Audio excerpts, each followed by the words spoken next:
Hi everyone जय जगन्नाथ समस्त को तुम मैंने समस्ते केमती अच्छ कमेंट सेक्शन में निहाती भाव में जनइब मुझे प्रियदर्शिनी तुम समस्त को मो यूट्यूब चैनल में स्वागत जनाऊँ। आज क्लास रे आमे छंद आ अलंकार देखा जोटा कि सबू पिलांई कॉम्पिटिटिव एग्जाम दौथुवा पिलामानंई बहुत ही हेल्पफुल हम। मु ट्रिक्स अनुसार बुझे तुम मैंने केमती छंद आ अलंकार को इजी टू इजी वे मन रखिपर सेटा आज क्लास रे आम मैंने देखा। तो आउ डेरी नक चलते आज वीडियो स्टार्ट करवा। Let's get started. Hi everyone जय जगन्नाथ समस्त को। तो देख यहाँ हूँ 10th ग्रामर क्लास रो सूचीटा आमे कौन कौन सब कवर करें तुम मैंने सब जानिच कह। तो आमे फास्ट क्लास रे वाक्य विचार को भल से कवर कले तापरे नत्व विधि और सत्व विधि आउ तार जो रहा साधारण अशुद्धि शुद्धि ताकू कवर कले। नेक्स्ट क्लास रे रूढ़ी आ लोकवाणी पूरा डिटेल्स बही देखिकी बीट बाय बीट सब जिनस को कवर कले। आज क्लास रे छंद आ अलंकार को चैप्टर को कंप्लीट करदे। यहाँ सिटी रे पढ़ुनी सिटी रे या ऊपर क्वेश्चन आसुनी हेले भी जो माने भी कॉम्पिटिटिव ପାଇଁ प्रिपेयर होचंदी या जे कोनोसी प्रकार एग्जाम ପାଇଁ प्रिपेयर होचंदी एटा तो 10th ग्रामर रा हमें टोटल कवर कर दिले ना। ए गोटा को कहीं छाड़िया ताले ए गोटा को आज रो क्लास रे हमें कवर कर देबा। नेक्स्ट 9th क्लास रो ग्रामर कोन रहिछि 8th क्लास रो ग्रामर कोन रहिछि सब डिटेल्स भाबरे कवर कर देबा। जेमिति ओडिया ग्रामर रो जे कोनोसी भी क्वेश्चन आसीबो हमर कोनोसी प्रकार भूल जेमिति हबनी हैला। तापरे हमर तो स्कूल फिटी गलानी मु आज जिबी हेरी भंजनगर तो क्लास आने टिके हार्ड हम तुम मैंने टिके कोऑपरेट करिवो टिके टाइम बार करके मु तुम मानक पई इंपोर्टेंट क्लास जो गुडाक कि निहाती जरूरी तुम मानक पई से क्लास गुडाक आनिबे हैला। ता सहित तुम मानक तो मु कहि केमती कोन प्रिपरेशन करिवो तो निजे टिके निज आडू हार्ड वर्क दियो भले से प्रिपेयर हुओ ओके। बाकी तुम समस्त या कमेंट आसुची कि दीदी मते पर्सनाली गाइड करो। देख मु मॉर्निंग रू उठिबी तुम मानक पई शूट करिवि आउ पुणी आमर रोसई अच्छी आम रोसई करूँ पुणी स्कूल जीवु 10टा रू 4टा 4टा रू आसबू मोर जहाँ अलग कम रहा सब जिन कला बेलू टाइम होनी मत मु पर्सनाली जन जन करके केते जन गाइड करी खाली तमें नुह पर्सनाली बहुत पिलांकर कमेंट आसूची जे सिटी पाई या बीडी पाई जो एग्जाम आम दौचु तापाई आमको टे पर्सनाली गाइड कर केमती कौन पढ़ू कौन करूँ समस्त को तो पर्सनाली गाइड करहबनी ना एमती हेले टाइम ही मिलबनी मते मु मोर भी एग्जाम पाई प्रिपरेशन करी ना नहीं मु तुम मानक गाइड कर दौची केमिति पढ़ब केते टाइम पढ़ब कौन कौन पढ़ब कौन कौन अवॉइड कर से हिसाब रे तुम पढ़ है। बाकी जदि कौन डाउट रही तुम मत इंस्टा पचारि पार मु तार रिगार्डिंग तुमको हेल्प करदेवी मु तुम मानक रिप्लाई देवी मना करूनी जे रिप्लाई देविनी बोली किंतु से पिला मानक जो मानकर एक्चुअल रे पढ़िबार इच्छा अछि किछि जानिबार इच्छा अछि मोठो है पाठ पढ़ा रिलेटेड। तो आउ डेरी न करी आज वीडियो को स्टार्ट करवा। आज कौन देइथे छंद आ अलंकार को देखिबा। छंद फास्ट देखिबा काहाको कुहा जाय देला पद बा कविता रचना रे गोटे निर्दिष्ट नियम बा तार शैली को हमरा छंद कुहा जाय हैला। जो कविता रचना करा जाउची जे लेखुछंती तार गोटे नियम थाए कविता लेखिबार से नियम आ से शैली को ही छंद बोली कुहा जाय। तापर कौन देला नेक्स्ट कहूची एही कविता को जो आमर गतिशील कराई थाए ये कौन करता है आमर कविता को गतिशील जो तार नियमटा रहिला से आउ तार जो शैली रहिला सेटा ही आमर कविताटा को कंटिन्यूअस करी थे आगो को पढ़िबा को इंटरेस्ट जगई थाए हैला। तापर कौन देला छंद देला गोटिए गोटिए निर्दिष्ट छंद रे रचित होइतबारु प्राचीन पद्य बा कविता को आमर छंद बोली कुहा जाय। बुझिला छंद कौन। नेक्स्ट आमर कौन देला एठी कहूची जे से छंद साधारणतः दुई प्रकार गोटे है मित्राक्षर छंद आ गोटे है अमित्राक्षर छंद बुझिपार। देन आमर कौन देला तापर से मित्राक्षर जो छंद रहा ताको से 3 भाग रे विभक्त करिछे कौन गोटे है पूर्ण मित्राक्षर गोटे है अपूर्ण मित्राक्षर आ गोटे है एकांतर मित्राक्षर बुझिलो। नेक्स्ट आमर कौन रहा एटा होची से गोटे पदर एग्जांपल देछि बुझिलो। तापर हमें देखिया पद कौन जति कौन देख जो आमर पद रहा तार प्रत्येक पंक्ति को पाद बोली कुहा जाए आ प्रति पदरे 2 बा ततोधिक पाद थाए एगुड़ा होची पाद हैला। तापर देला जति कौन ना छंदर नियम अनुसार रचित होइथिबा पद्य को गान बा आवृत्ति कला बेले प्रत्येक पादरे निर्दिष्ट अक्षर उपरे विश्राम नेबाको हुए ଜଣେ ଗୋଟେ ରାହାରେ ତ ପୁରା ଫାଷ୍ଟ ଲାଷ୍ଟ ଯାଏଁ ଗୀତଟାକୁ ପଢି ପାରିବନି ନା। ସେ ଯୋଉ ମଝିରେ ମଝିରେ ବିଶ୍ରାମ ନିଏ, ସେଇ ବିଶ୍ରାମ ବା ଶ୍ୱାସଘାତକୁ ଆମର ଯତି ବା ଯତିପାତ ବୋଲି କୁହାଯାଏ। ବୁଝିଲ? ଯତି କଣ ବା ଯତିପାତ କଣ ଆଉ ପାଦ କଣ? ତ ବର୍ତ୍ତମାନ ଦେଖିବା ଆମେ ଦାଣ୍ଡିବୃତ ବା ଛନ୍ଦ କଣ ହେଲା। ଦାଣ୍ଡିବୃତର ଉଦାହରଣ ହଉଛି ଏଇ ଦିଟା ଯାକ। ଏଇ ଗୀତ ଦିଟା ଯାକ ମନେ ରଖିବ। ଜଣେ ସାରଳା ମହାଭାରତ ଲେଖିଥିଲେ, ଆଉ ଗୋଟେ ଦାଣ୍ଡି ରାମାୟଣ ଲେଖା ହେଇଥିଲା। ଏଇ ଦିଟା ଯାକ ଏଠି ଲେଖା ହେଇଛି। ବଳରାମ ଦାସଙ୍କ ଦାଣ୍ଡି ରାମାୟଣ, ଆଉ ଚୈତନ୍ୟ ଦାସଙ୍କ ବିଷ୍ଣୁ ଗର୍ଭ ପୁରାଣ, ସାରଳା ଦାସଙ୍କ ମହାଭାରତ। ଇଏ ତିନିଟା ଯାକ ଆମର ଦାଣ୍ଡିବୃତ ବା ଛନ୍ଦରେ ଯିବ। ୟାର କଣ ଦେଇଛି ନା, ୟାର ପ୍ରତ୍ୟେକ ପାଦରେ ଅକ୍ଷର ସଂଖ୍ୟା ସମାନ ନଥାଏ, ଆଉ ଏଇଟା ଦୁଇଟି ପାଦରେ ଗୋଟିଏ ପାଦ ହୋଇଥାଏ। ୟାକୁ ମନେ ରଖିବ। ଇଏ ହଉଛି ଦାଣ୍ଡିବୃତ ବା ଛନ୍ଦର ଜାଣିବାର ଟ୍ରିକ୍ସ, ଯୋଉଟା କି ଦୁଇଟି ପାଦରେ ଗୋଟେ ପଦ ହୁଏ, ଆଉ ୟାର ପାଦର ଅକ୍ଷର ସଂଖ୍ୟା ସମାନ ନଥାଏ। ତାକୁ ଆମର ଦାଣ୍ଡିବୃତ ବା ଛନ୍ଦ କୁହାଯାଏ। ପରୀକ୍ଷାରେ ଆସିବ କି ବଳରାମ ଦାସଙ୍କ ଦାଣ୍ଡି ରାମାୟଣଟା କୋଉ ଛନ୍ଦ, ସେଇଠି ତମର ଉଦାହରଣରେ ଏଇଗୁଡାକ ସବୁ ଲେଖି ହେଇଥିବ ଅପସନରେ। ତ ଏଠି ତମେ ଆନ୍ସର କଣ ମାରିବ? ଦାଣ୍ଡିବୃତ ବା ଛନ୍ଦ। ଏଇ ତିନିଟା ଯାକ ମନେ ରଖିବ। ତାପରେ ଆମର ଆସିଲା ଭାଗବତ ବାଣୀ ବା ଗୁଜରୀ। ତ ଆମର ଏଠି କଣ ଦେଇଛି? ଏଟା ଦୁଇଟି ପାଦରେ ଗୋଟେ ପାଦ ହୁଏ, ଆଉ ୟାର ପ୍ରତି ପାଦରେ ଅକ୍ଷର ସଂଖ୍ୟା 9।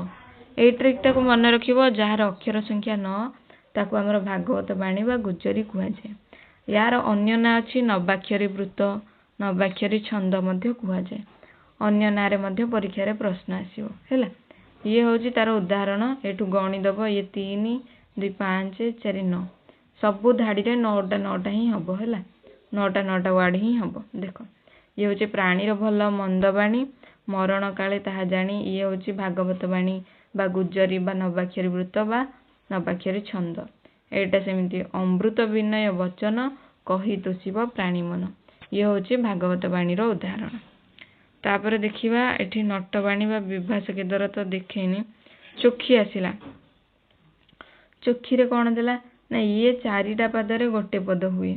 ପ୍ରଥମ ଦୁଇଟି ପାଦରେ 29ଟା ଲେଖାଏଁ ଅକ୍ଷର ଥାଏ। ତୃତୀୟ ପାଦରେ 9ଟି ଅକ୍ଷର ଥାଏ। ଚତୁର୍ଥ ପାଦରେ 13ଟି ଅକ୍ଷର ଥାଏ। ଏଇ ଟାଇପର ସେ ଥିବ ହେଲା। ଏଠି ସେ ମେନସନ କରିଦେଇଛି। ତାକୁ ଆମର କଣ କୁହାଯିବ? ଚୋଖି କୁହାଯିବ। ଅକ୍ଷର ସଂଖ୍ୟା 20 ଏଇଥିରେ। ଏଠି ତମେ ଗଣିଦବ। ଅକ୍ଷର ସଂଖ୍ୟା 20 ହବ। ଏଠି ଦେଖ, ଏଇଟା ହଉଛି ତାର ଉଦାହରଣ। ତୁହି ମା ଜନ୍ମଭୂମି, ପବିତ୍ର ଭାରତ ଭୂମି, ତୋହର ସନ୍ତାନ ଆମ୍ଭେ ଅଟୁ ସରବେ, ତୋର ଶ୍ରୀଚରଣ ସେବା, ପାଇ ମନ ପ୍ରାଣ ଦେବା, ଗାଇ ତୋହର ନାମ ଆନନ୍ଦେ ରବେ। ଇଏ ହଉଛି ଆମର ଚୋଖିର ଉଦାହରଣ। ଏଇଠି ନଟବାଣୀ ବିଭାସ କେଦାର ରହିଗଲା। ୟାର ହଉଛି କଣ କହିଲ? ୟାର ଅକ୍ଷର ସଂଖ୍ୟା 12। ଏଇ ଟ୍ରିକଟା ମନେ ରଖିବ। ତମର ଏମିତି ଏଇଭଳିଆ ଗୋଟେ ଗୀତ ଦେଇଥିବ, ଏଇଠି ଯେମିତି ଗୋଟେ ଧାଡିରେ 9 ହେଲା, ସେଇଠି ଯେମିତି ଗୋଟେ ଧାଡିରେ 12 ହବ। ଏଇଟା ଜାଣିବ ଯେ ଯୋଉଠି 12 ଅଛି, ଜାଣିବ ଏଇଟା ନଟବାଣୀ ବା ବିଭାସ କେଦାରର ଉଦାହରଣ। ଏଠି କେମିତି କଟି ଯାଇଛି ନାହିଁ, ତେଣୁକରି ମୁଁ ସର୍ଟକଟରେ ତମମାନଙ୍କୁ କହିଦେଲି। ତାପରେ ଆସିଲା ତମର ବଙ୍ଗଳାଶ୍ରୀ।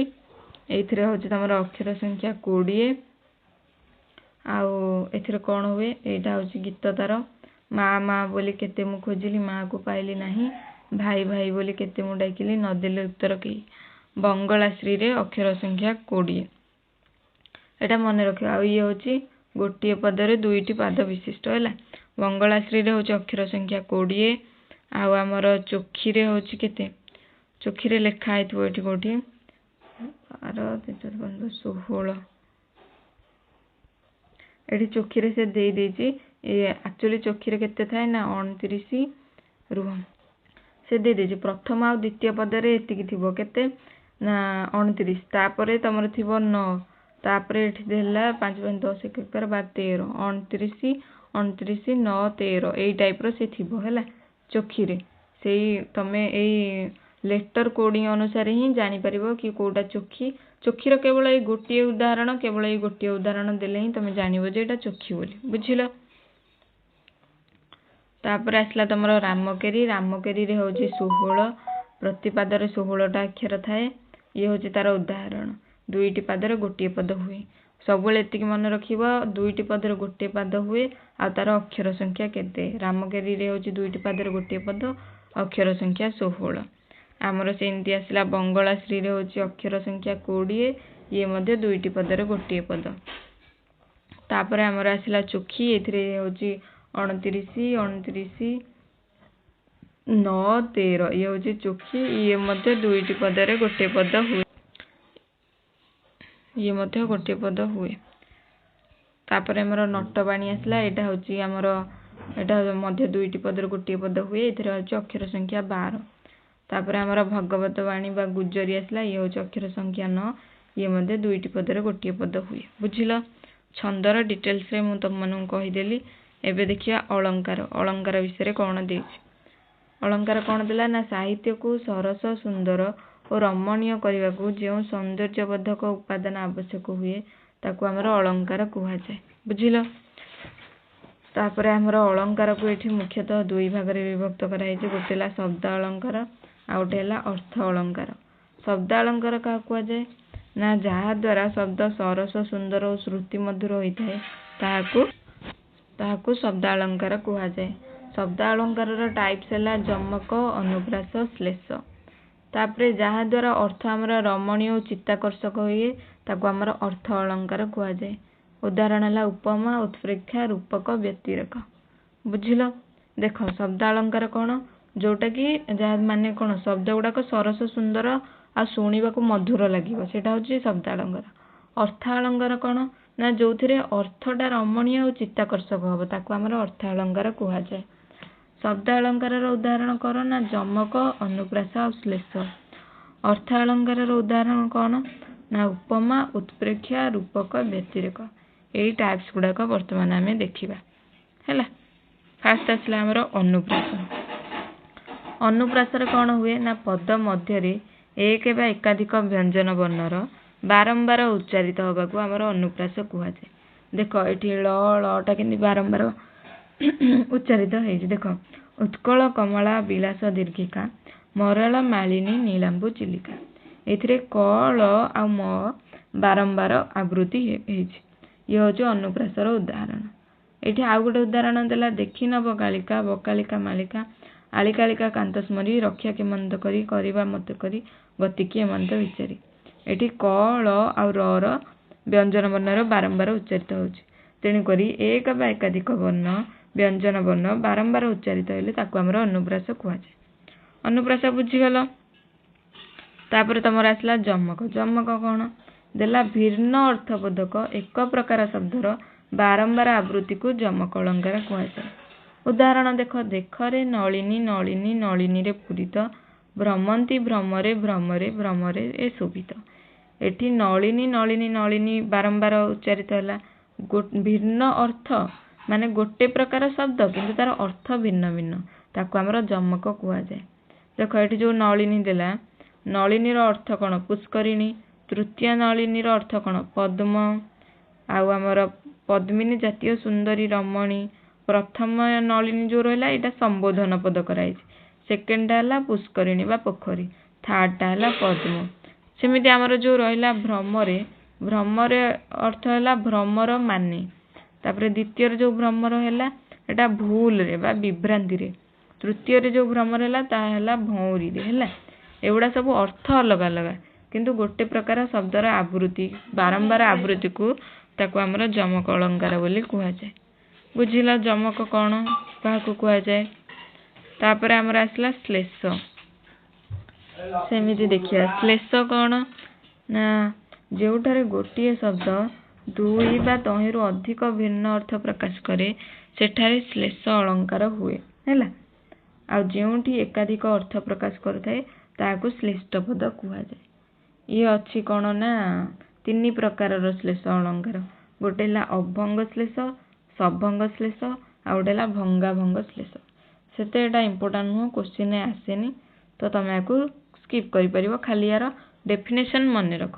ଇଏ ହେଉଛି ତାର ଉଦାହରଣ ବାବୁ ନାକ ସିରି ଦାନ ଯୋଗ୍ୟ ଜୋଷାକୁ ବିହର କାନନ କର ଆଲିଙ୍ଗନକୁ। ଦେଖ ପ୍ରଥମେ ଲାଗିଲା ନାକ ସିରି, ତାପରେ ଦେଲା ଦାନ, ଦିଟା ଶ୍ଳିଷ୍ଟ ପଦ। ଏହି ପଦ ଦୁଇଟି ଅଭଙ୍ଗ ରୂପେ ଦୁଇଟି ଭିନ୍ନ ଭିନ୍ନ ଅର୍ଥ ପ୍ରକାଶ କରୁଛି। ତେଣୁକରି ୟାକୁ କ'ଣ କୁହାଯାଏ ନା ଶ୍ଳିଷ୍ଟ ପଦ ବୋଲି କୁହାଯାଏ ବା ଶ୍ଲେଷ୍ଠ ଅଳଙ୍କାର ବୋଲି କୁହାଯାଏ। ବୁଝିଲ?